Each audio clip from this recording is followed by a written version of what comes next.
batang mag-aaral ng ating bansa ang nahirapan pa rin magbasa kahit sila ay nasa sekundarya. At isa ito sa problemang kinakaharap ngayon ng ating bansa, lalo ng mga paaralan.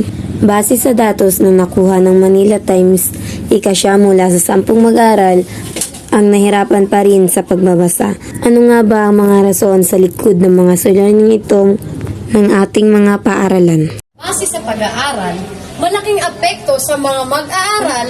Sa humigit kumulang 2 taon na pagkakaroon ng distance learning ng ating paaralan ay mas lalong nahirapan ang mga estudyante at nung bumalik na nga sila sa pag-aaral ay mas lalo silang nahirapan sa pagbasa at kung paano matuto.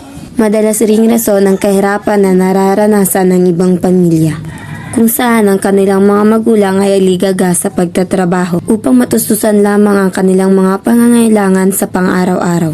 Kung kaya't wala na silang oras pa upang gabayan at tutukan ang kanilang mga anak sa kanilang pag-aaral. Isa rin sa mga rason ay mga magulang mismo nila ay hindi nakapag-aral o sa madaling salita ay hindi marunong magbasa. Kung kaya't hindi nila maturuan ang kanilang mga anak kahit naisin pa man nila. Bilang isang mag-aaral, ang opinion ko sa kapwa ko mag-aaral na hindi marunong magbasa ay magpaturo sa nakakatanda, mag-aral ng mabuti at hindi maglaro.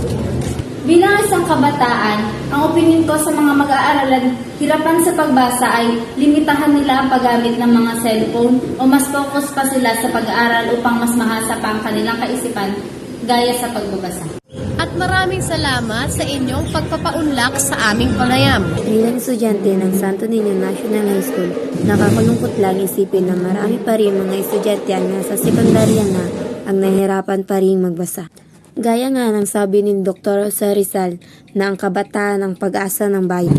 Naway isipin natin na ang bawat isa sa atin ay kailangang matutong magbasa dahil ang pagbasa ang pinakamahalaga sa lahat. At narito naman ang kanyang mga ilang tips para sa ating mga mag-aaral. Sa mga kapwa ko na mag-aaral, narito ang aking payo. Kung marunong tayo magbasa, naway turuan natin ang kapwa natin mag-aral na nahirapan pa rin sa pagbasa.